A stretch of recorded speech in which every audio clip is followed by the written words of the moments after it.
Meanwhile, let me pass on the good word about the new Wonky Times. Richard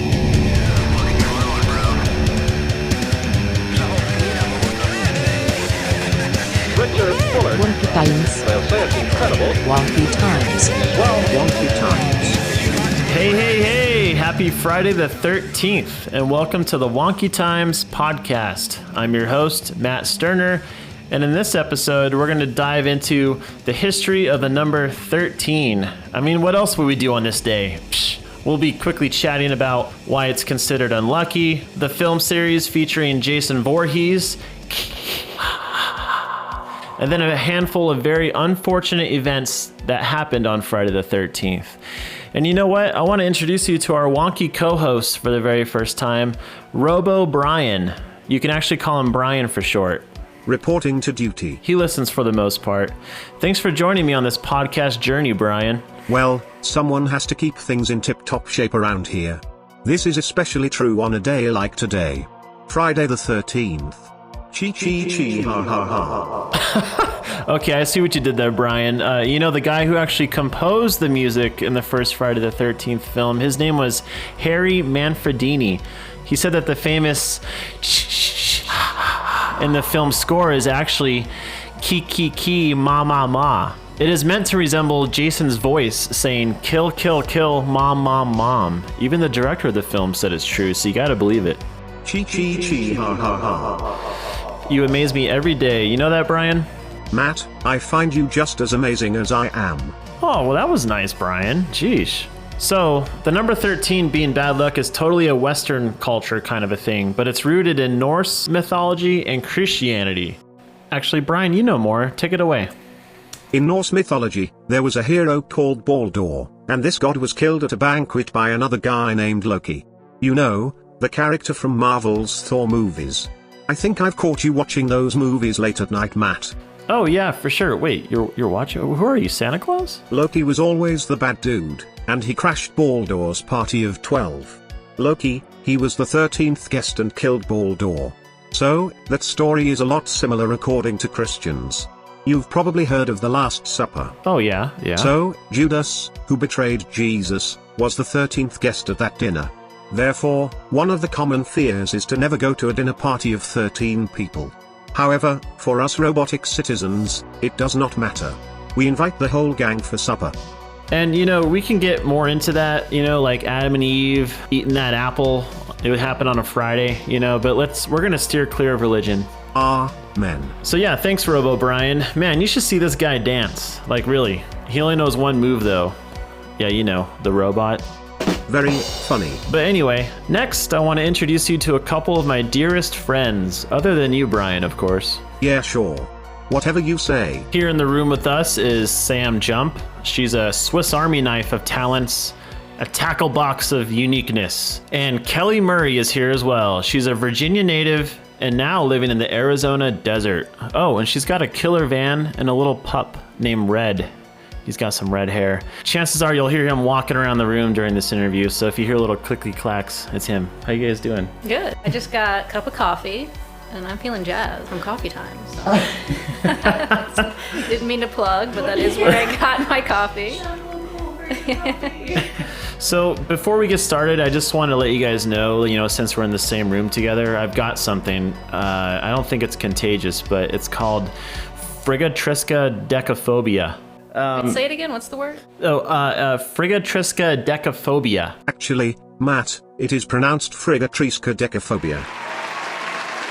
Wait, Brian, did you just install that soundbite? The world may never know. But yeah, that's what I meant. I mean, I'm still better at making the Friday the 13th sound effect. Chi ha ha ha. So it's an ancient word made up of a combination of Norse and Greek root words for Friday. And you know, ever since, you know, people have been freaked out about it, they don't put a 13th floor on a building. Some hotel rooms don't have a room 13. Certain airplanes don't even have a 13th row. Nike, they don't make size 13 shoes. They make you cram your 14 size foot in there. I'm just kidding. But Sam, like, looking at the number 13, like, what does the number 13 represent in numerology?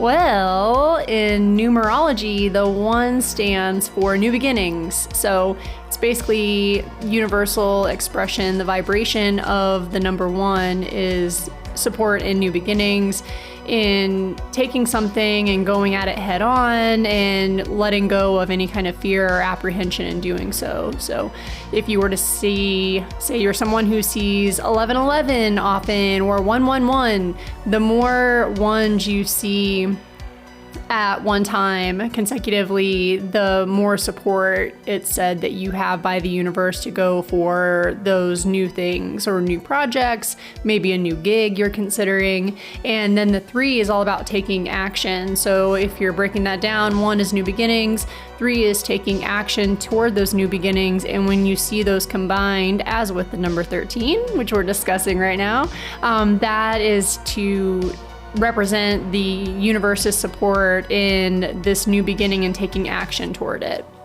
Oh, you hear that, Brian? Sam is quite fond of the number 13. I'm gathering a similar conclusion. I don't have anything at all against the number 13. I actually appreciate all that it stands for, and I've always thought it was kind of funny for people who have this, whether false or real, aversion to Friday the 13th. It's always been funny to me. I feel like if I were to self-reflect, I've had more things that I'm aware of that are cool that have happened on Friday the 13th. And I do resonate, though, with the mention of how hotel rooms or hotels might not have a 13th floor.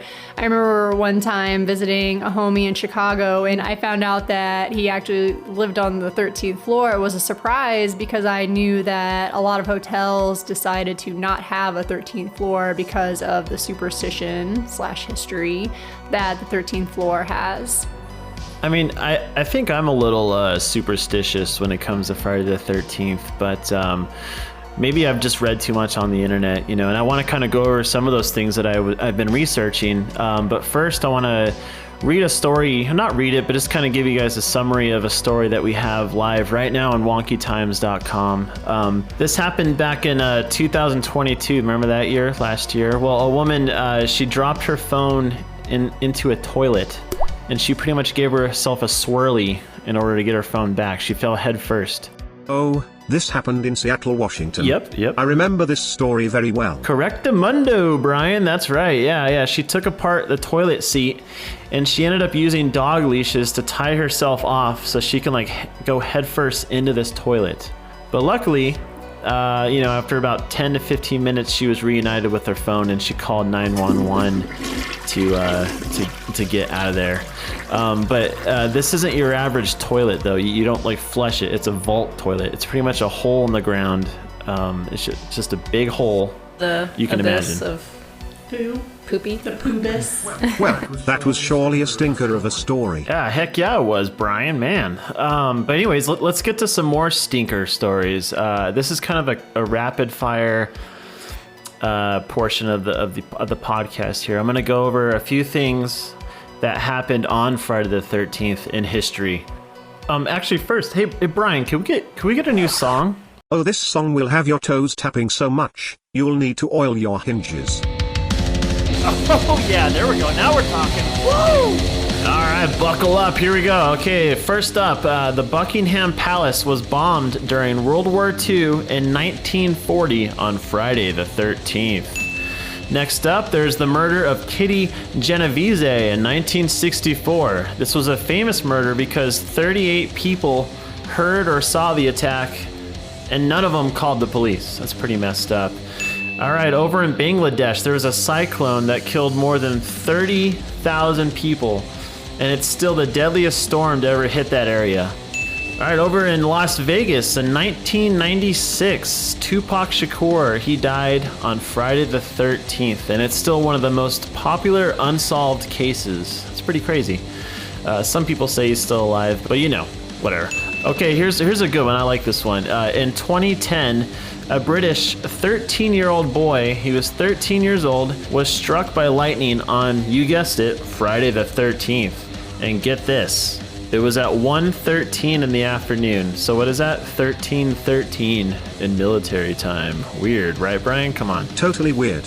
Oh, and this kid lived. He just had some burns on his shoulder, which is the crazy part. And then lastly, Alfred Hitchcock. He would have turned 100 years old on a Friday the 13th. So if he had lived that long, his birthday would have been on Friday the 13th. It's pretty suitable, I would say. Well, so that means that his birthday is something the 13th.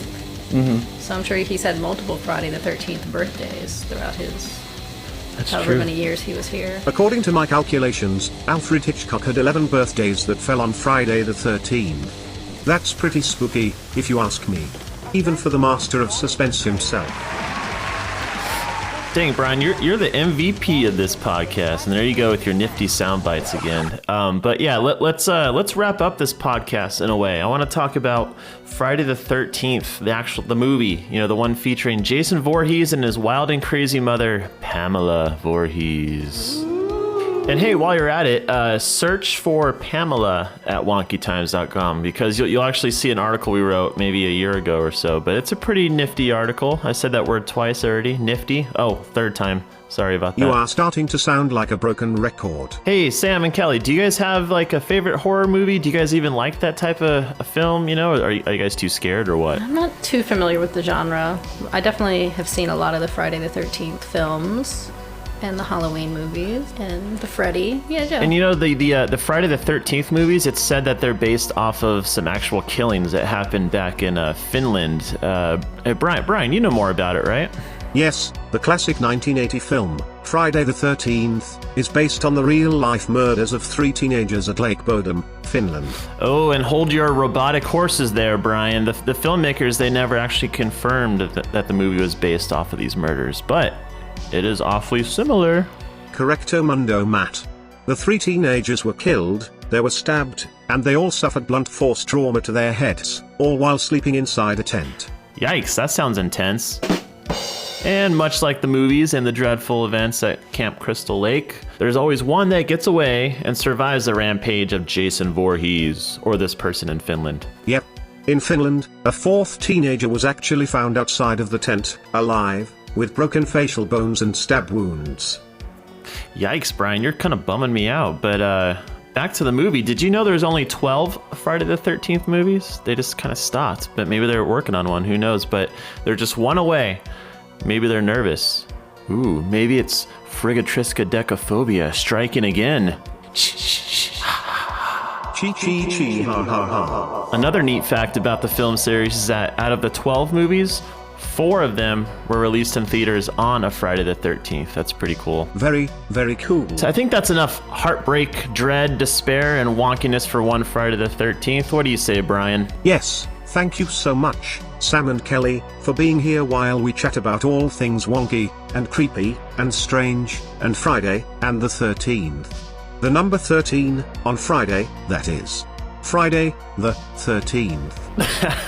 You okay, Brian? But also, don't forget to subscribe to this podcast.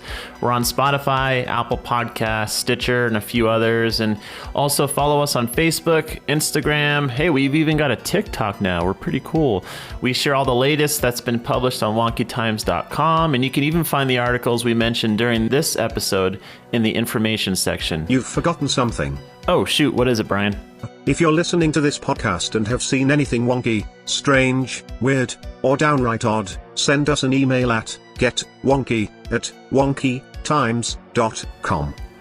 Thanks, Brian. Man, does this mean we're like best friends now? I hope so. Oh, and would you look at that? We wrapped up this episode right around 14 minutes. I can't even imagine what would have happened if it ended at 13 minutes on a Friday the 13th.